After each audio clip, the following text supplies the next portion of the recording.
Hey, hey, hey, positive energy. This finds you all. Love and life. Recently, we had a blog post that came up, and the blog post was about relationships. It was actually about finding somebody that you would like to be within a relationship with. And we received a comment about that has inspired me to do this vlog today. So, the blog, in and of itself, was talking, as I said, about finding the partner of our dreams. And I just look like Nixon doing that. Sorry. Anywho, it was about finding the partner of our dreams. And the wisdom that was given was that which you seek, you should embody yourself. And there's two good things that come out of that.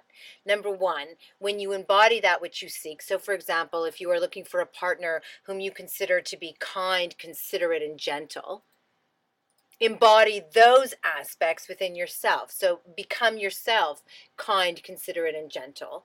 Recognize in yourself where you are being kind, considerate, and gentle. The twofold aspect of that is number one, when you are doing that, you are sending those energy vibrations out and thus attracting it back to you. Therefore, attracting that within the people who come to you.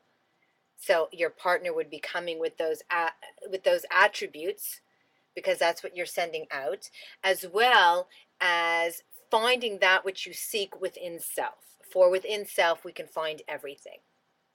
And if you're seeking it in someone else, it's obviously something that you really value. And whom better to express those things than our own selves? To love someone else for having those things is wonderful. To love ourselves for having those things is divine. So that's what the blog was about. And what happened was I received a comment from someone stating that they believed that the more difficult aspect with respect to relationships was about maintaining a relationship. I'd like to talk a little bit about the maintaining of a relationship today. With regard to the comment in and of itself, with 6 billion people in the world, there are definitely those who have a much harder time finding someone than maintaining. And then, of course, there are those who have a much harder time maintaining than finding someone. So I do think that there is room for growth for all of we in all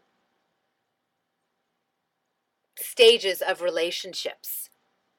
And as I said, today we're going to talk about being in a relationship, having been inspired by the comment.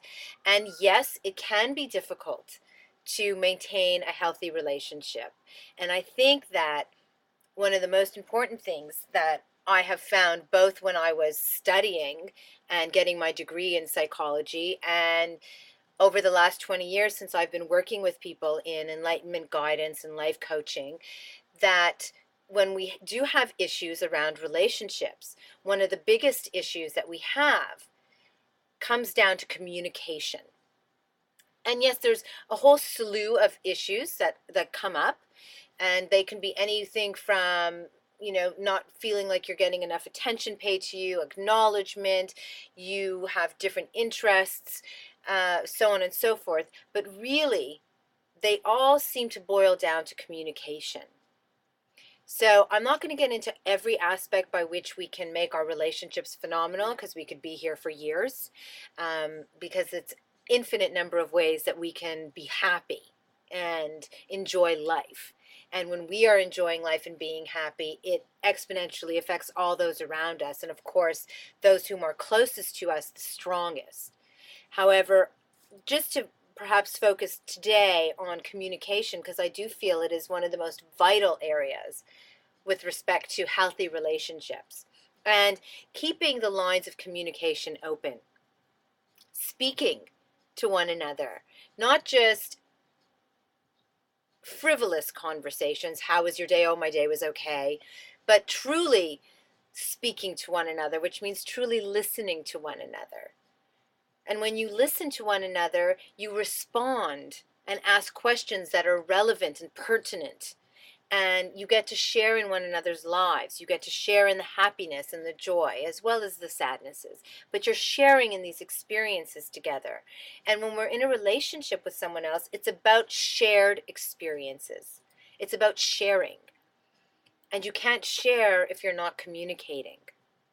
Communicating is not just sharing what happened in your day, but it's also sharing your feelings and thoughts with the other person about that other person. And of course, we all love to hear good things about ourselves from someone else. And if you want to be in a relationship that is positive and positively enhancing, to tell your partner on a regular basis things about them that make you happy is to positively enhance the whole of your relationship. Now, that's not to say that you wake up in the morning and you turn to your partner and you just pull things out of the top of your head. But there are, although that would be great too. But there are things that happen throughout our days that our partners will do, and we'll just in our head think, wow, that was so cool. Or wow, I'm so grateful for that, or that made me feel happy. But we're not necessarily vocalizing them, we're not communicating it. So it is to pay attention when our partners are doing something that we are feeling good about, to verbalize that. Pay attention to the fact that you're feeling it long enough that you allow yourself to verbalize it and therefore, excuse me, share it with your partner. So, working on our communication, and I wouldn't say working on it, I would say paying attention and being aware of our communication and giving ourselves permission to express the positive feelings that we're having about our partners is one way of maintaining a happy, healthy relationship. And we will definitely do more vlogs and have more discussions about healthy relationships as we move forward. And I look forward to so doing. For now, let's try every day to pay attention when we're with our partners long enough to be aware of the happiness they bring into our lives, that we are ensuring that every single day we are saying something positive to our partners. We are recognizing something positive about sharing in the experience of their beingness in our lives. As I am so very appreciative and blessed to be sharing in the experience of your beingness in my life. Thank you so very much. Have a wonderful, blessed day. Namaste.